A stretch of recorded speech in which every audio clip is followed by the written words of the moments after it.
Bonjour à tous, bienvenue sur Bonogo Crypto, la chaîne crypto où on se pose la question de rentrer ou pas dans les projets. Aujourd'hui, nous allons évoquer un projet que j'aime beaucoup mais qui a beaucoup de défauts. Aujourd'hui, nous allons étudier Vega, donc Vega Protocol, qui est une blockchain bâtie sur Tendermint qui a pour but de pouvoir générer des marchés dérivés de manière complètement décentralisée. Bon, on va se passer la vidéo pour comprendre un petit peu le projet et après on revient sur le reste. The majority of derivatives trading takes place on centralized exchanges. But things are changing. DeFi gives people the freedom to create the markets they need directly with one another, without having to ask for permission. That's right, no more middlemen. Most DeFi applications currently depend on Ethereum, but it was never designed for high volume or sophisticated applications, which makes trading slow, expensive, and fundamentally unfair. That's where Vega jumps in. It's not just changing the game, it's creating a whole new one. Vega is the derivatives layer for Web3, rewriting the rules with its permissionless proof-of-stake network and bringing efficient trading to the entire ecosystem for the very first time. It breaks down the walls and levels the playing field with the same rules for everyone. It opens up access to data, giving everyone the freedom to trade, and bridges to all major blockchains. It ensures markets are liquid, encourages low fees, and optimizes margin requirements. Its powerful toolkit of financial primitives and simple APIs enable rapid development of new markets and trading applications. And its sophisticated incentive mechanisms reward LPs, validators, and delegators. The result? A global explosion of innovation, opportunity, and endless possibilities. Want to play? Join the Vega testnet today at fairground.wtf. Donc, comme je vous disais, ce projet-là est un énorme projet en réalité. Donc là, je vous mets la page sur laquelle vous pouvez aller rechercher un petit peu toutes les documentations sur le projet. Donc, comme je vous disais, c'est bâti sur Tendermint. À l'heure actuelle, il y a déjà des ponts qui sont faits vers Ethereum. Donc c'est un projet de bourse décentralisée avec tout simplement une absence complète de gaz sur cette blockchain. Donc il faut savoir que le token Vega n'est pas du tout un gas token, c'est un token de gouvernance qui permet tout simplement de pouvoir pousser la validation de l'introduction de produits dérivés sous Vega. Donc en principal concurrent, on va dire que, enfin si on veut comparer le projet, on peut comparer le projet justement de plateforme par rapport à DX, qui pour le coup lui va proposer quelque chose de beaucoup moins étendu que ce que Vega veut proposer, mais qui à l'heure actuelle en termes de full market cap est quand même évalué à peu près 1,5 milliard, donc avec 100 millions de market cap clair à l'heure actuelle, mais voilà, c'est quelque chose qui est très valorisé. Et pour se donner enfin moi je me projette ça un petit peu comme un token de gouvernance à la AV ou à la Curve, où il risque d'y avoir au bout d'un moment, quand il y aura adhésion, s'il y a adhésion sur ce protocole-là, un petit peu une course au token de gouvernance pour pouvoir proposer et un petit peu imposer les produits dérivés qu'on souhaite mettre en place sur le projet. Il faut savoir que c'est issu principalement d'une vente CoinList et ce projet a de très bons backers. Donc on retrouve les principaux, on va dire, validateurs de Proof of Stake actuels. Donc on a Ariton, on a après en très gros backer Venture Capital, on a Pantera, on a aussi Delphi Venture et en produit justement dérivé, je vais faire un petit clin d'œil parce qu'on a 3 Comas qui est associé au sujet. Donc on a là vraiment de beaux backers sur le projet et vous comprendrez pourquoi il y a ces beaux backers sur le projet très rapidement. Au niveau de la team, on a une team de personnes qui sont vraiment experts sur le sujet. Moi, la team là, je la considère réellement comme une team de très haute qualité professionnelle. Par contre, des communicants catastrophiques et leur manière de penser l'économie de base de Vega Protocol, on va y revenir dans quelques minutes, mais pour moi ils ont fait une belle connerie, clairement. Mais après, est-ce que de cette belle connerie on peut saisir des opportunités? Notre but sur cette chaîne, c'est justement de se dire, tiens, est-ce qu'il y a un coup à jouer ou pas? Au niveau des différents réseaux sociaux, Vegan est un projet qui n'est pas forcément très suivi. Donc avec sur Discord 8000 personnes sur ce projet-là, 7000 personnes qui sont sur le Telegram, et au niveau du Twitter, on a 27 400 personnes. Faut dire que ce projet-là a, entre guillemets, tout fait pour faire fuir les investisseurs de base, les investisseurs IDO de base, et on va voir ça tout de suite. Donc, quand je disais que Vega Protocol avait financièrement une idée de base qui n'est pas forcément la route, on va le retrouver directement au niveau du graphe des prix. Donc faut savoir que Vega a commencé à 18,90 € alors que les personnes qui ont acheté le plus cher sur CoinList étaient à 15 €.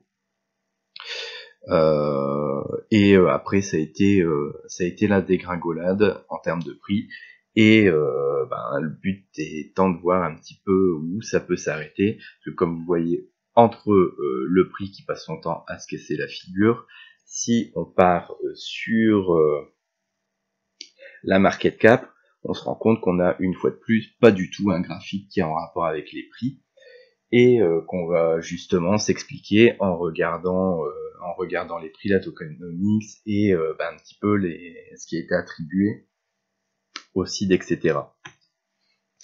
Donc comme vous voyez là, on a la tokenomics, donc la distribution des jetons Vega Protocol. Vous pouvez voir que il y a 26,3% qui est pour la communauté, donc ça va être tout ce qui est récompense, reward de stacking, aussi les gens qui interviennent sur le protocole Vega pour aider à l'améliorer. Donc il y a une très belle partie pour ces gens-là, et j'aurais tendance à dire c'est très bien pour le protocole, c'est très bien pensé. On a 29,7% pour la team, qui est relativement loqué, mais qui est, je considère que c'est quand même assez énorme comme partie pour la team. Il y a 7,5% qui correspondent aux ventes de CoinList, donc avec différentes runes qui étaient à 15 $, $10 et $5. Et surtout pour moi la partie la plus problématique, et c'est les 36,5% pour les early investors.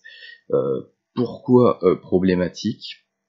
On va tout de suite passer sur les prix au général et se pencher un tout petit peu plus après sur le prix des seeds et les conditions. Donc il y a eu différentes ventes sur Vega. Donc il y a eu une vente à 15 €, une vente à 10 €, une vente à 5 € sur CoinList. Il y a une stratégie qui était aux alentours de 3 € que je pensais être pendant un moment un floor local. Mais on a surtout les stratégiques et les seeds qui, eux, ont acheté le token et un nombre de tokens très important, vu que là, on est en train de parler de plus de 25% de la supply avec 7 millions et 15 millions de tokens à 77 cents et 36 cents. Donc, ça veut dire qu'à l'heure actuelle, si on prend juste celle des 36 cents, on a 25%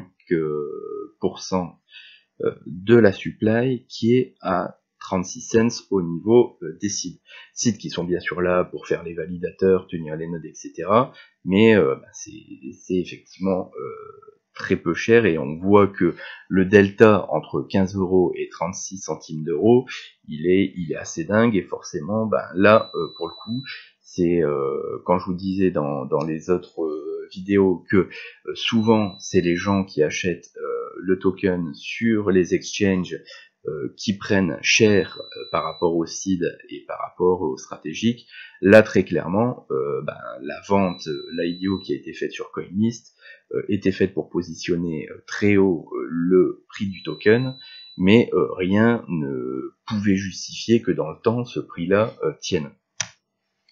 Donc pour voir vraiment dans le fond le risque sur ces seeds et ces stratégiques, on va focuser un petit peu plus sur la délivraison des tokens. Donc on voit que ils avaient cliff de 4 mois et après des livraisons de 15%, voilà, sur le temps. On verra un petit peu sur la délivraison dans le temps à la fin de la vidéo quand tout ça va s'arrêter. Mais très clairement, on a là un token où le gros de la supply n'a rien coûté. Ce qui est une connerie sans nom, on va se le dire. Parce que si on considère que pour... Il y a à peu près 30... attendez, voilà.